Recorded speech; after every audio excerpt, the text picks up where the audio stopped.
Baiklah, Assalamualaikum warahmatullahi wabarakatuh.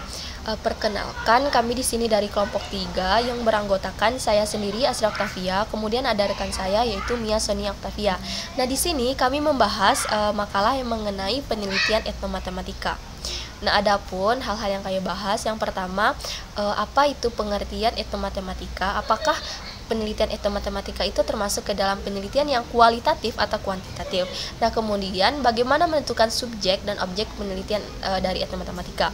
Dan yang terakhir, bagaimana jenis data dan teknik pengumpulan data penelitian etnomatematika? Nah, yang di sini saya membahas tentang pengertian penelitian etnomatematika dan apakah penelitian etnomatematika itu termasuk ke dalam penelitian yang kualitatif atau kuantitatif. Nah, untuk subjek dan objek penelitian etnomatematika, kemudian jenis data dan teknik pengumpulan data penelitian etnomatematika itu nanti dijelaskan oleh rekan saya itu Mia Sonia Oktavia. Nah, langsung saja kita masuk ke dalam pembahasan yang pertama, yaitu pengertian penelitian etnomatematika. Nah, yang pertama, apa sih etnomatematika? Etnomatematika itu adalah sebuah studi yang mengkaji hubungan antara matematika dengan budaya. Nah, atau bisa juga dikatakan bahwa etnomatematika itu merupakan sebuah kajian matematika yang terdapat unsur budaya di dalamnya. Nah, yang mana yang biasanya itu diterapkan oleh sekelompok budaya tertentu. Nah, etnomatematika itu juga mengkaitkan antara pembelajaran matematika yang ada di sekolah dengan lingkungan sosial budaya yang ada di sekitar. Nah, yang biasanya tuh jarang kita temukan di sekolah atau jarang diajarkan oleh guru di sekolah. Nah, gagasan dari etnomatematika itu sendiri dapat memperluas pengetahuan matematika yang telah ada. Nah, jika kita tinjau lebih lagi, maka etnomatematika itu dapat didefinisikan sebagai antropologi budaya atau cultural anthropology of mathematics. Nah, kajian tentang etnomatematika itu telah banyak dikaji. Hanya saja kita tidak melihatnya seperti jajanan yang ada di pasar. Nah, jajanan yang ada di pasar itu sebenarnya bisa kita kaitkan ke dalam penelitian etnomatematika. Hanya saja kita tidak menyadarinya. Contohnya, bentuk jajanan yang ada di pasar seperti kue tumpeng. Nah, kue tumpeng itu kan berbentuk segitiga. Nah, itu termasuk ke dalam kajian etnomatematika. Nah, selain kue tumpeng, ada juga seperti risoles. Nah, risoles itu kan berbentuk persegi panjang. Nah, itu juga bisa kita kaitkan ke dalam penelitian kajian tentang etnomatematika. Tidak hanya jajanan yang ada di pasar seperti permainan congklak. Nah, permainan congklak itu juga bisa kita kaitkan ke dalam penelitian etnomatematika seperti bagaimana cara kita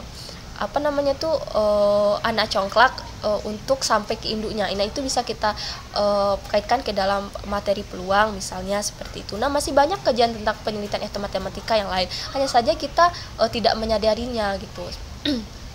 Nah, D'Ambrosio juga mengatakan, D'Ambrosio ini adalah seorang peneliti yang meneliti tentang penelitian etnomatematika. Dia mengatakan bahwa penggunaan etnomatematika dalam kegiatan pembelajaran seharusnya dapat digunakan sebagai alat penyongkong solidaritas dan kerjasama antar siswa. Nah, selain itu, tujuan utama dari etnomatematika itu adalah membangun masyarakat yang bebas dari kebiadaban, arogansi, intoleransi, diskriminasi, dan ketidakadilan.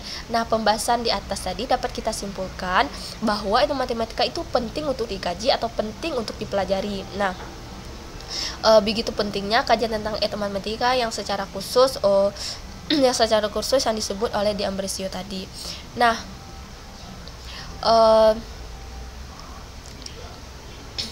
secara praktis, studi tentang etnomatematika itu berarti melakukan dengan cara dua hal. Yang pertama, menginvestigasi aktivitas matematika yang terdapat dalam kelompok budaya tertentu. Nah, yang kedua, mengungkapkan konsep matematis yang terdapat dalam aktivitas tersebut. Nah, para peneliti etnomatematika dalam penelitiannya menggunakan dan mengkaji konsep umum matematika berupa menghitung, menempatkan, mengukur, merancang, memainkan, dan lain sebagainya. Nah, kemudian kita masuk ke dalam jenis penelitian etnomatematika. Nah, jenis penelitian dari etnomatematika termasuk ke dalam penelitian yang kualitatif. Nah, dengan pendekatan studi kasus. Nah, etnomatematika itu merupakan hal yang baru yang ada di Indonesia, terutama dalam penggunaannya pada pembelajaran matematika di sekolah, sehingga pemikiran dan praktik guru dalam membangun literasi matematika dengan menggunakan budaya lokal itu merupakan fenomena yang kontemporer, di mana studi kasus dipandang sesuai untuk penelitian ini dengan pertimbangan bahwa yang pertama, pemikiran dan praktik guru pemikiran dan praktik guru dalam membangun literasi matematika berbasis budaya lokal itu merupakan kasus yang perlu dideskripsikan lagi secara menyeluruh dan komprehensif. Dan yang kedua, konsep dan praktik guru terbentuk dari proses pengalaman individu guru selama bertahun-tahun. Dan yang terakhir, belum banyak guru yang melakukan studi tentang etnomatematika, sehingga studi tentang etnomatematika itu harus dikaji atau dipelajari. Nah, penelitian ini merupakan jenis studi kasus jamak atau multiple case study. Nah, di mana studi multi kasus ini menggunakan logika replikasi, yaitu dengan prosedur yang sama yang diterapkan oleh setiap kasus. Nah, tahap awal adalah perencanaan studi kasus yang meliputi pengembangan teori sebagai landasan bagi peneliti itu sendiri. Nah, kemudian pemilihan kasus yang potensial karena memiliki sifat yang sama, kemudian merancang prosedur pengumpulan data. Nah, prosedur diatur dalam protokol penelitian dan diterapkan pada masing-masing kasus. Tahap berikutnya yaitu pengumpulan dan analisis data kasus tunggal yang kemudian dilanjutkan dengan analisis lintas kasus sehingga diperoleh karakteristik umum sebagai konsep membangun literasi matematika yang berbasis budaya lokal. Nah, jadi penelitian tentang etnomatematika ini merupakan penelitian yang kualitatif bukan kuantitatif, di mana penelitiannya itu nanti atau hasil analisis datanya itu berupa studi kasus yang telah saya jelaskan di atas tadi, tidak berupa angka atau penelitian yang kuantitatif, tidak seperti itu. Kalau penelitian yang kuantitatif untuk analisis datanya itu kan berupa uji statistik. Nah, berbeda halnya dengan penelitian etnomatematika, di mana penelitian etnomatematika untuk analisis datanya itu seperti studi kasus yang telah saya jelaskan, seperti observasi, tidak hanya observasi, yaitu hasil wawancara dan dokumentasi seperti itu. Nah, selanjutnya untuk menentukan subjek dan objek penelitian, teknik dan cara pengumpulan data tentang penelitian etnomatematika itu akan dijelaskan oleh rekan saya, Mia Sonia Octavia. Sekian penjelasan dari saya tutup dengan Assalamualaikum warahmatullahi wabarakatuh.